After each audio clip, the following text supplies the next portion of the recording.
Bom dia, boa tarde, boa noite. Aqui é o professor Rafael e na aula de hoje a gente vai começar a estudar, nos dois próximos vídeos, o processo de abolição da escravidão no Brasil.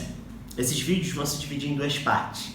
Nessa primeira parte a gente vai estudar o que foi a chamada segunda escravidão, que ocorreu basicamente na virada do século XVIII para o século XIX, então pega boa parte do segundo reinado, e as primeiras leis abolicionistas, sobretudo as causas pelas quais o governo brasileiro foi pressionado a reconhecer a importância dessas primeiras leis abolicionistas.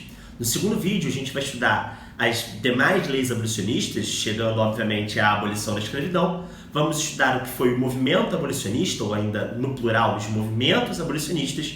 E por último, e não menos importante, vamos ver o que aconteceu no pós-abolição com a população negra brasileira.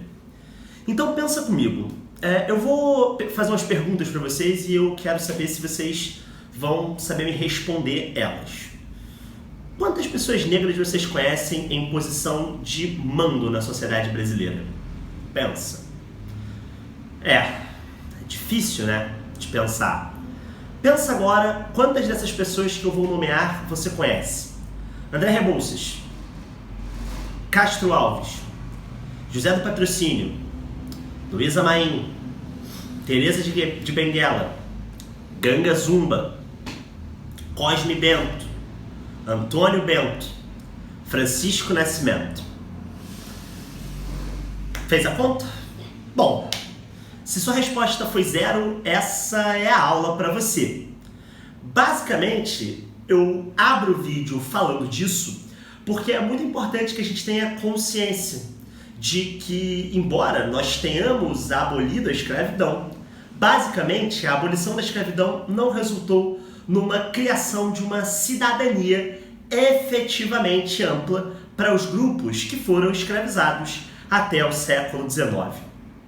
Alguns fatos são importantes antes da gente começar essa aula. Primeiro fato, o Brasil foi e é um país racista. Basicamente, basta vocês olharem os números da Unesco. Eu vou colocar na descrição do vídeo aqui embaixo, um vídeo da revista super interessante do Grupo Abril, em que essas desigualdades estruturais do ponto de vista racial ficam muito claras. Mas mais do que isso, o Brasil foi o país em que a escravidão no Ocidente durou mais tempo. Nós tivemos oficialmente 388 anos de escravidão. De 1500, da chegada dos portugueses, embora ali a escravidão ainda não fosse muito praticada, ela começa a ser praticada de forma efetiva a partir da ocupação, nos anos 30 do século XVI, do que é hoje o litoral de São Paulo, até 1888, até 13 de maio de 1888. O nosso processo de abolição da escravidão ele também é o mais longo da história da humanidade. A gente vai ver nesse vídeo de hoje que ele dura de 1831 a 1888.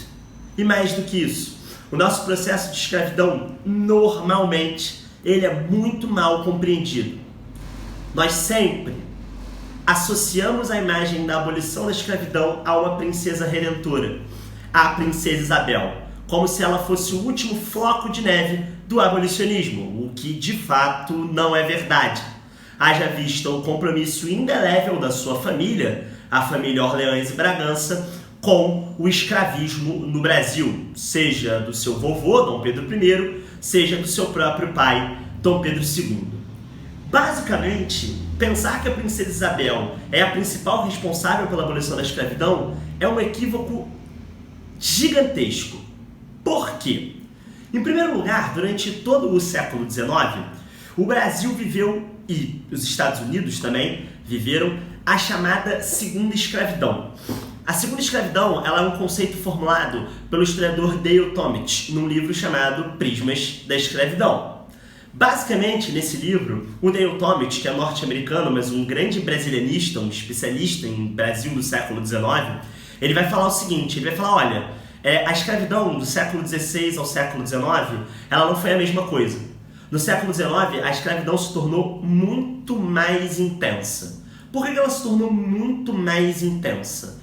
Porque os escravistas começaram a absorver a mentalidade do sistema econômico que estava surgindo naquela época, que era o sistema capitalista.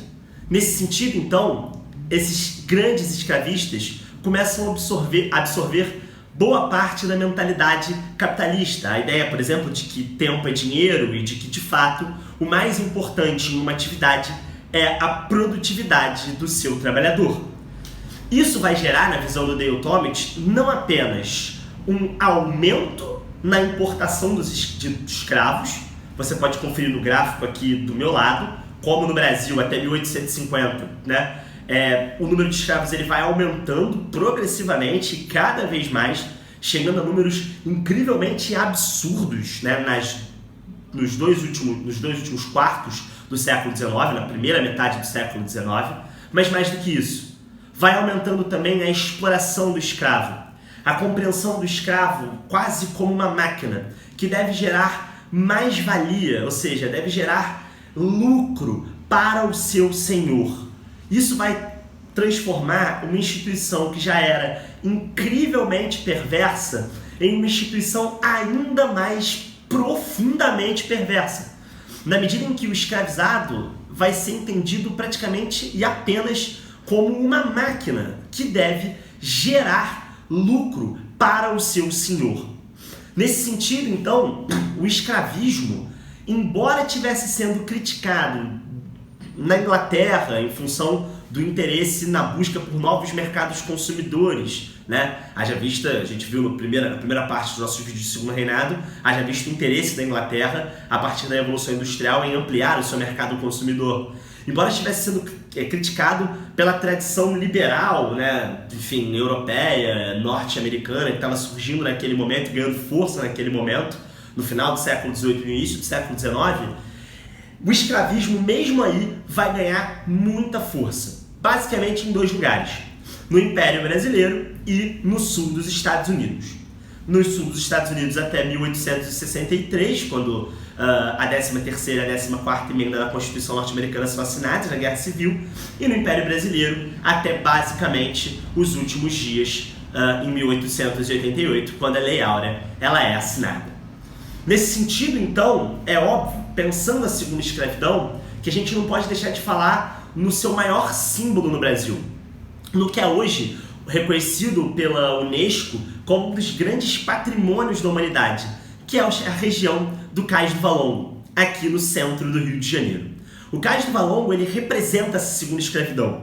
Ele é um grande complexo projetado para a chegada de escravos. Pelo Cais do Valongo, que foi construído ali, concluído a sua construção em 1811, mas começou a ser idealizado pelo Marquês de Lavradio em 1774, quando ele transfere a chegada de escravos da Praça 15 para a região do Cais do Valongo, uma região do centro do Rio de Janeiro, mas uma região um pouco mais afastada do que era, né, a Praça 15, o principal porto de entrada de estrangeiros.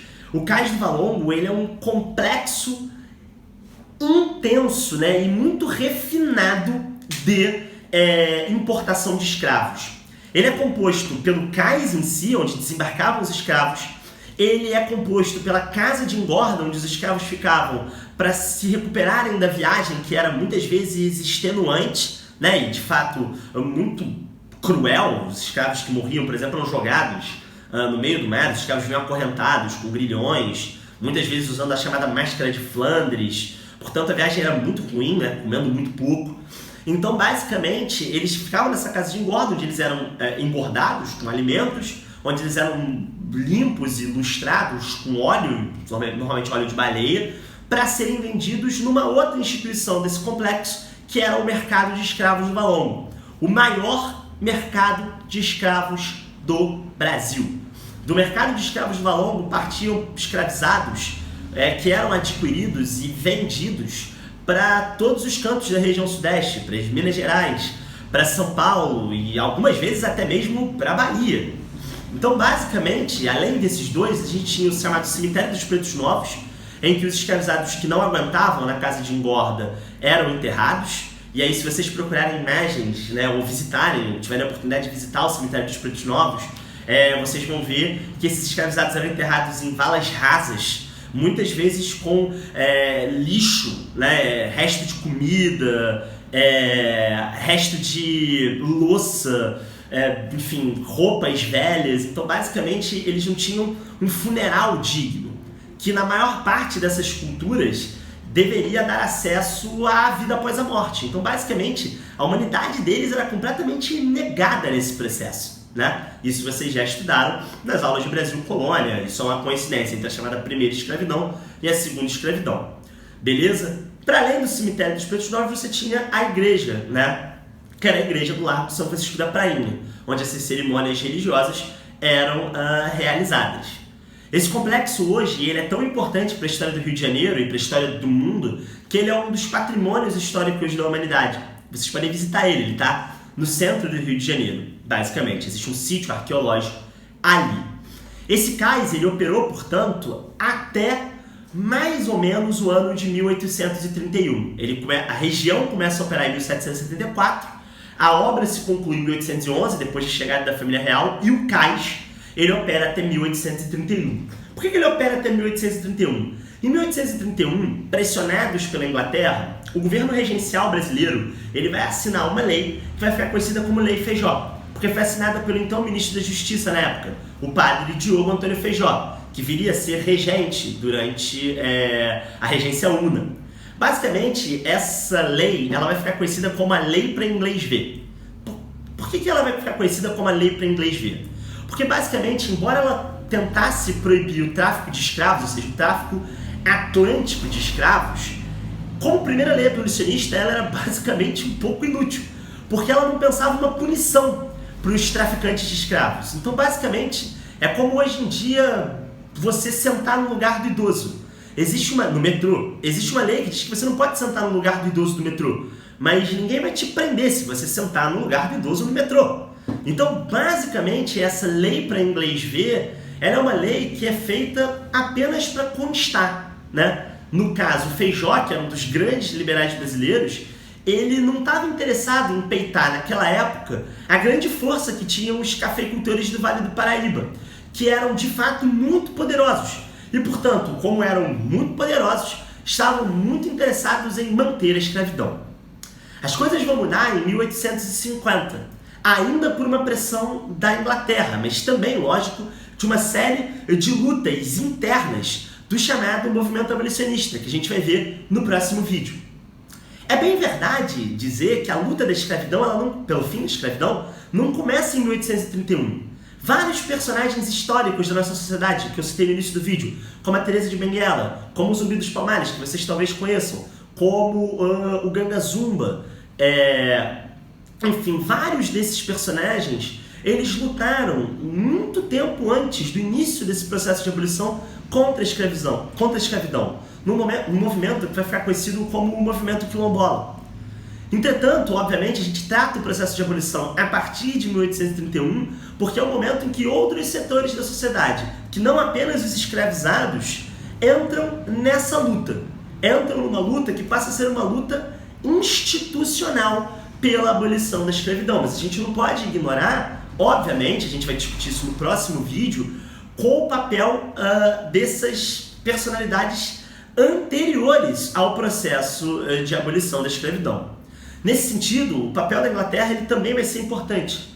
Por quê? Em 1845, a Inglaterra aprova uma lei que vai ficar conhecida como a Lei Bill Aberdeen.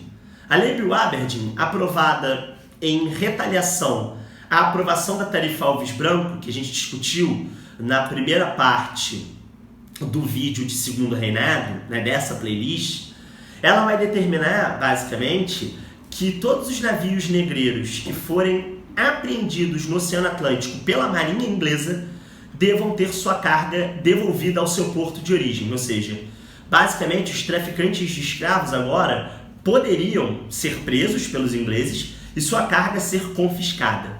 Nesse momento, o tráfico e o preço dos escravizados no Brasil, ele aumenta vertiginosamente. Lembra lá do gráfico?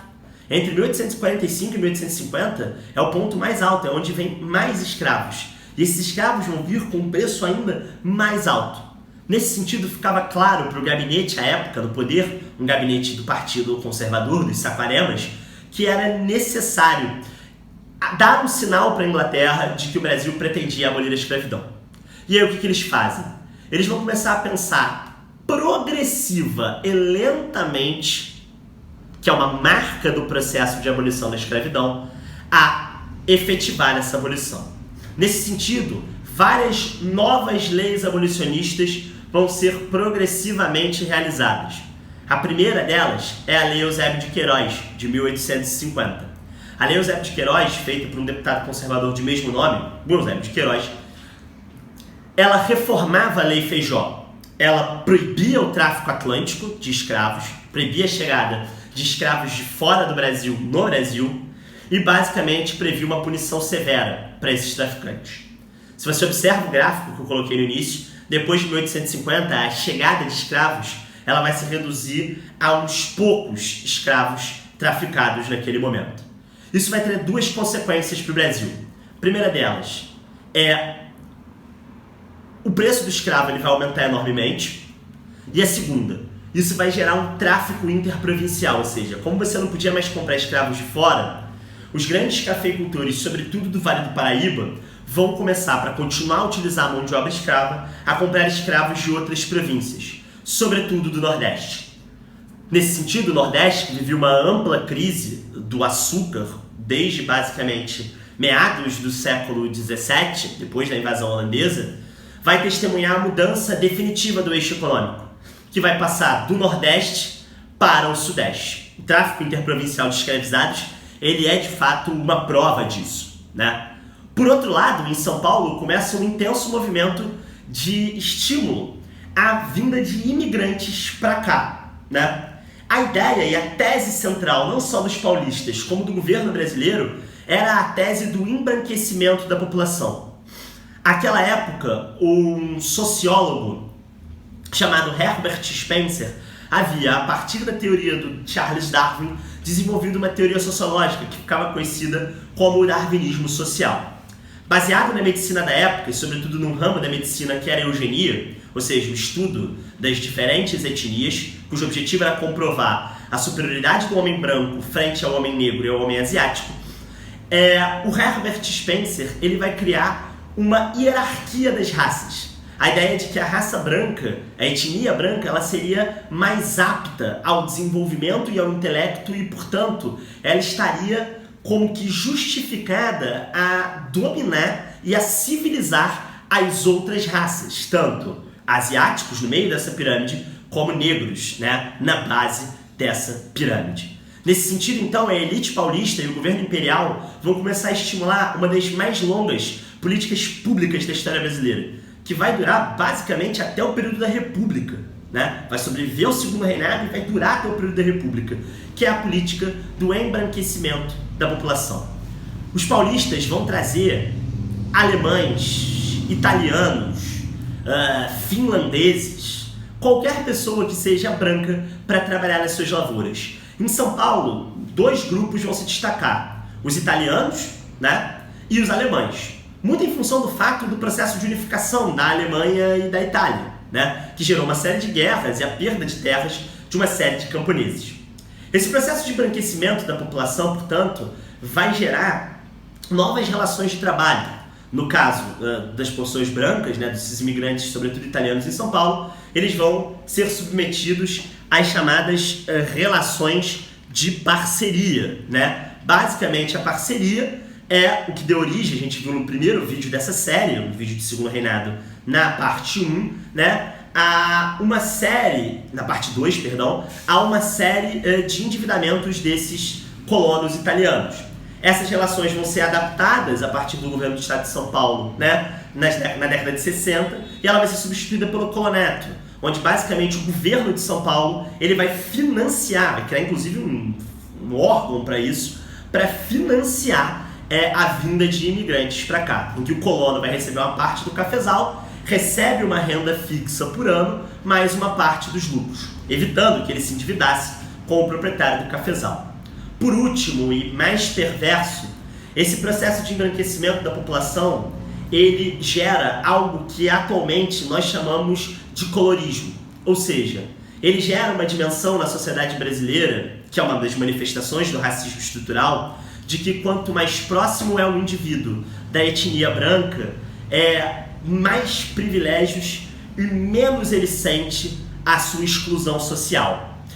Percebam, isso se revela num quadro logo do pós-abolição, que é um quadro do Modesto Bruckos, chamado A Redenção de Caen, que está aqui. A Redenção de Caen, basicamente, pintada em 1895, revela a história de uma família. Se você reparar no quadro, você tem a senhorinha negra, retinta, a filha dela, provavelmente a filha dela, que é uma pessoa, a gente chamaria de parda, à época eles chamavam de mestiços, né? Que se casou com um imigrante italiano branco, e o filho dele filho deles, o bebê, nasce totalmente branco, né? Esse quadro ele revela a ideia de embranquecimento e mais do que isso, essa ideia de superioridade do gene branco. A ideia das autoridades brasileiras era a seguinte, de que trazendo imigrantes para cá, você não só aplicaria uma mão de obra que era mais eficiente, porque mais produtiva, e na visão deles, mais inteligente, mas também você contribuiria para o desenvolvimento de uma nação, que jamais poderia alcançar o desenvolvimento com a quantidade de população negra, na perspectiva do darwinismo social, que o Brasil tinha naquela época. Surpresa! Para quem entende um pouco de biologia, sabe que o gene negro, ele na verdade é o dominante e o branco é o recessivo. Então, ironicamente, as tentativas de embranquecimento dos governos, dos múltiplos governos, tanto no Segundo Reinado como no Império, ao invés de embranquecerem a população, acabaram de fato enegrecendo essa população, né? É uma ironia, obviamente, mas que não deixa de tirar esse caráter cruel, que é o caráter do colorismo, que é uma característica típica do racismo à brasileira. Beleza?